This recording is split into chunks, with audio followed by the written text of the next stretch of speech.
All right, in the last video, you learned how to use this worksheet here, this model. Before we use it, we got to fill it in with some information about the market that you're interested in, right? So remember, we had the properties listed for sale. You got at least three here, I hope.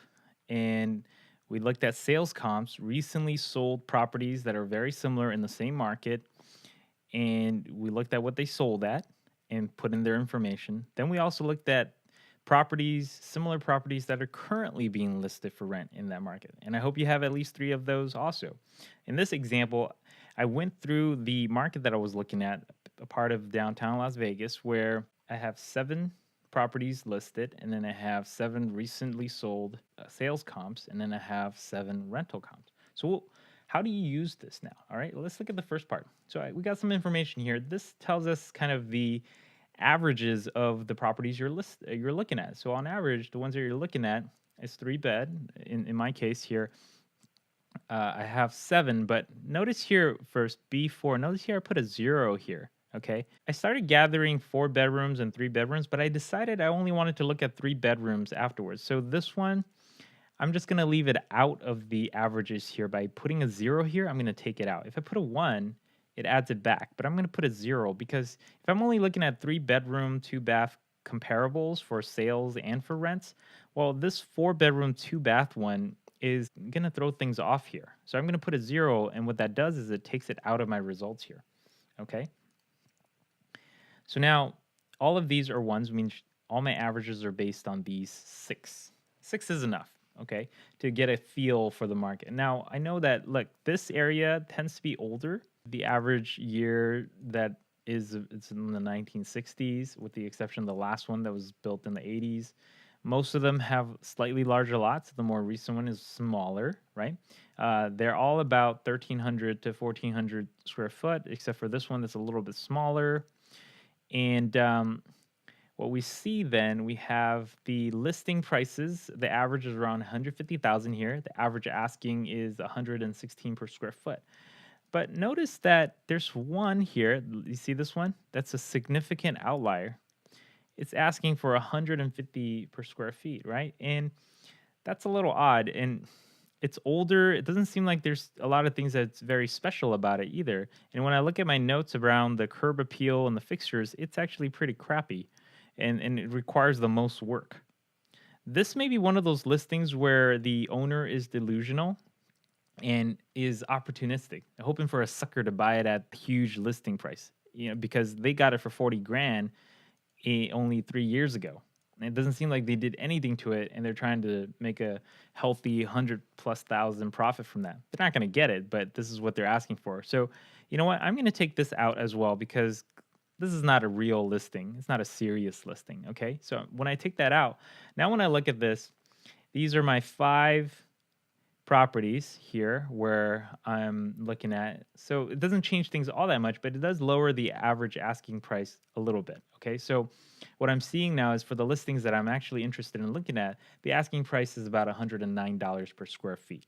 Okay, and here are some other specs. Now let's look at recently sold comps. So I pulled 7 properties that I put in there, and what I did was I had one, and then I started putting the information in here, and then I realized when I started looking at the photos that it was renovations that were kind of in progress, but it was incomplete. Somebody decided to not finish it and list it for sale, so you would basically have to finish the renovations there, and so this would involve a lot of work because you got to figure out what they did or didn't do, and you got to make sure everything's done right. So instead of leaving this in my comparisons, because I'm not really going to be looking at this at all. I'm going to take that out, and I'm only going to look at the sales of properties that will look similar in state compared to the ones I'm considering. Okay, so when you have that, here it calculates the averages. Now, by comparing these two sets of data, I get to see that what I'm looking at that are listed for sale compared to recently sold ones in the market. I see that the ones I'm looking at are slightly larger in terms of square footage. It's about 8% larger. They're all about 3-bedroom, 2-bath. Lot sizes for the recently sold are a little bit bigger than the ones that I'm looking at right now. But notice here, see, of the ones I'm looking at, the The sales price is a little bit lower, but the price per square footage that's they're asking for is pretty much identical. So what we're seeing is that based on this small sample size, I get the sense that what the properties that are listed at are basically selling close to listing price. There's really no premium and there's really no discount at this point. Okay, so that gives you an idea of the state of that market. And but here's the thing though, of the ones that are recently sold, they look nicer on the inside and on the outside compared to the ones that are being listed right now. So they're the listing price is asking for the same thing, but it's uglier on the outside and it's older and at least from my eye, it requires more work to get it ready for renting it out to a tenant. So that's some cause for concern, and maybe there might be some room for some discounts here for you to negotiate if there aren't a lot of other buyers looking at the same listings. All right, now with that, let's look at the sales comps. Again, same thing, but now the relevant thing is the rental rate that they're asking for, okay? And here, looking at very similar properties in the area, I notice that the asking rate rent is about $1,150. So, but for the ones that you're looking at, they tend to be a little bit bigger, okay?